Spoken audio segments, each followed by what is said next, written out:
Hello and welcome to one more video. Today I am going to talk about the theory of acceptance rejection, or precisely interpersonal acceptance rejection from Ronner. This theory is being developed since the 1960s until today, and it is becoming more and more sophisticated, being applied to several fields of our life.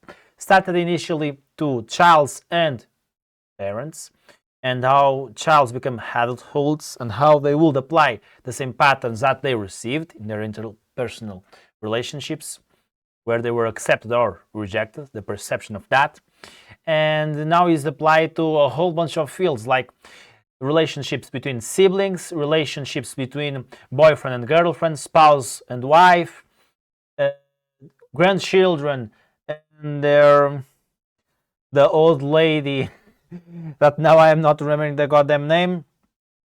So between professor and student, every single type of relationship, I believe we can apply this. If not, if you want to check if your curiosity of type of relationship fits within, there's a link of on the description of the entire theory.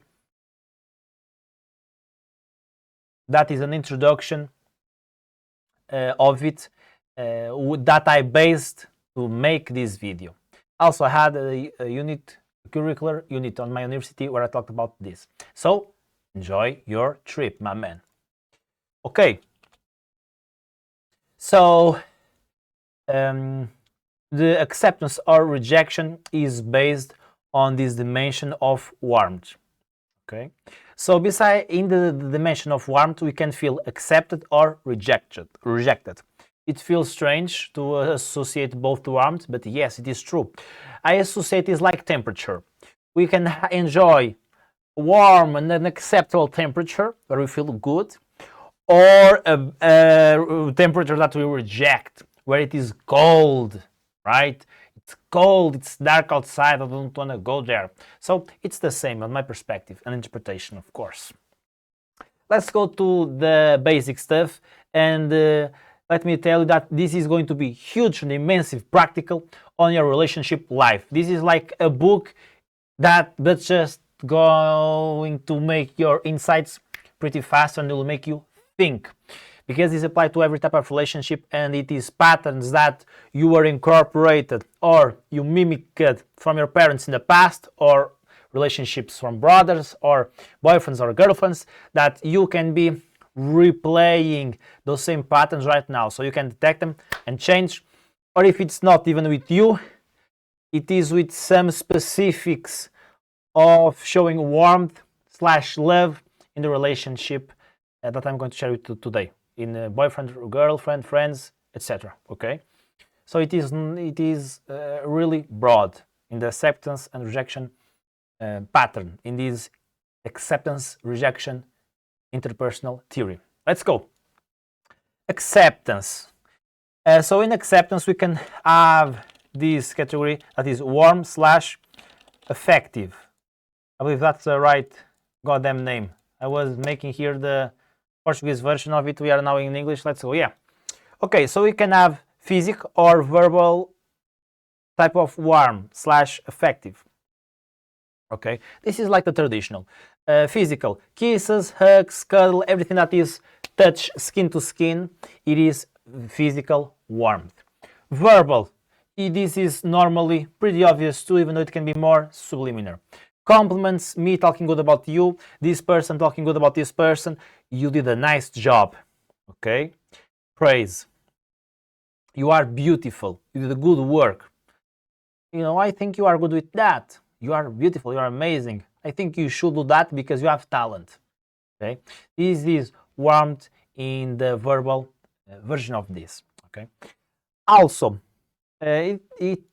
before we proceed to the more interesting ones that are about to come, let me tell you that the categorization that is on the left side of the slash, it represents the internal psychological state of the person that is acting to other, and that it may correspond most of the times to what the child or person is perceiving from the other. Okay, so they can match. If I'm giving warmth, the child would perceive warmth or other type of relationship. If I have an internal psychological state of hostility, the other person probably will feel that. Indifference, rejection, rejection. In the right side, affective, aggression, negligence, or indifference, it is objective behavioral that we can observe. Okay, so you can see the affection really easy with physical, verbal, compliments and kisses.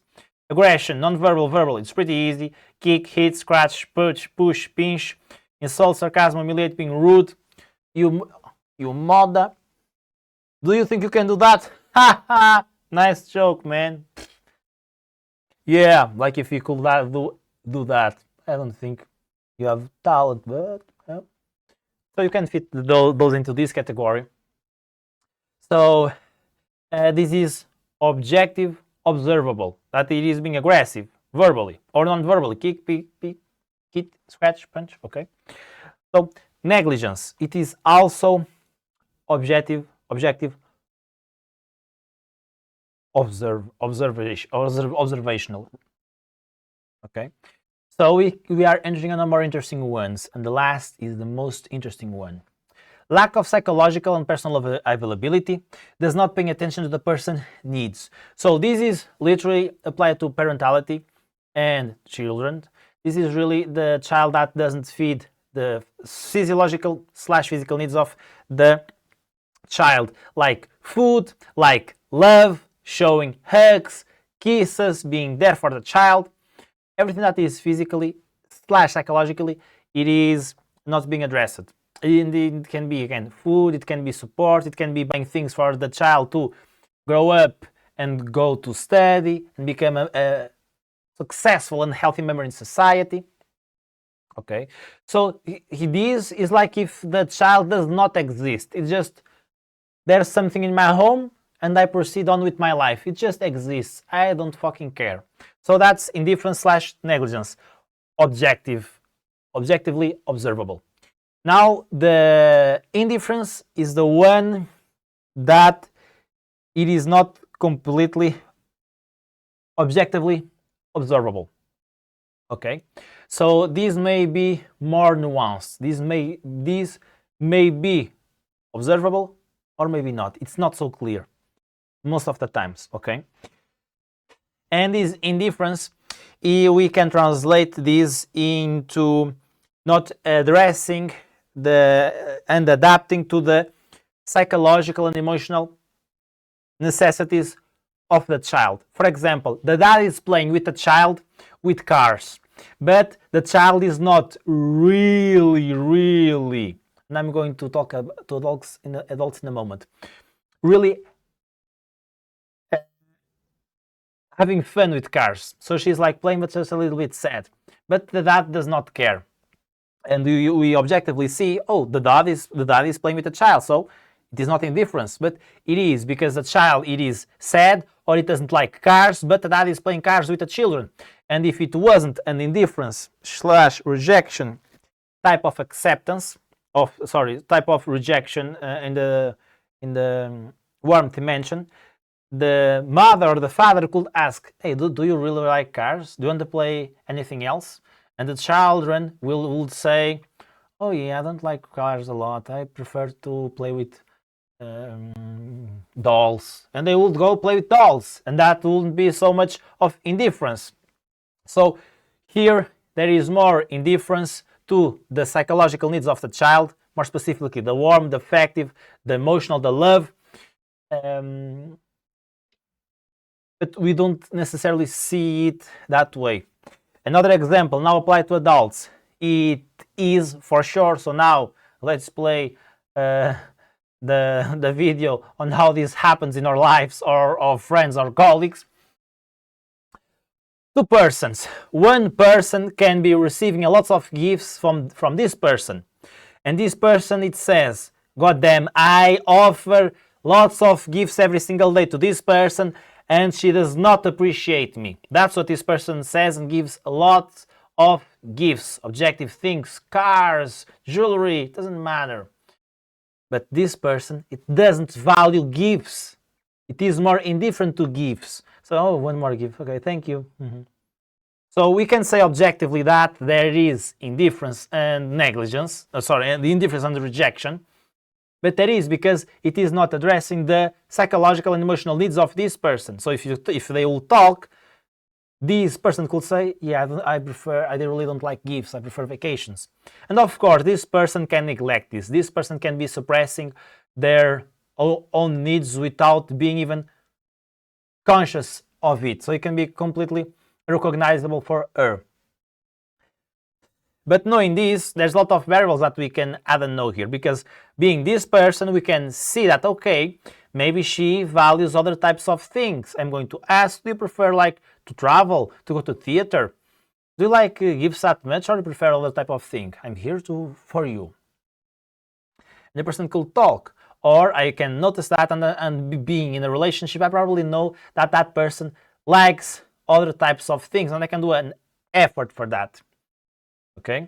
Also, if I'm on the other spectrum, when I'm receiving gifts from friends, family, other people that I just receive, but I don't appreciate that much, I can see and look a narrative that I can appreciate that, because those persons, they might not understand that I don't like gifts, but it's the best that they can give me, or the best that they can know. So I can develop also some compassionate feelings about them, because it's the best that they can do. It's the best that they can know. So even though I don't like, understand that is from a place of love and of wanting me to be good and beautiful and full of gifts and full of love.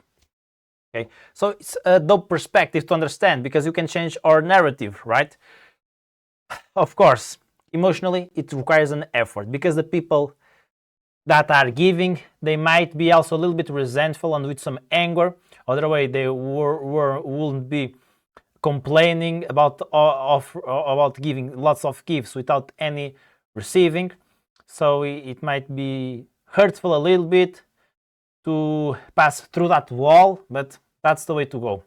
All right. Of course, besides talking, and that is recommendable. Always communication, always above all communication, my friend. Okay. As well as who receives, it can be hard to develop a compassionate narrative for people that are giving us, that are maybe from family that don't understand that, or don't like those kinds of gifts. Okay.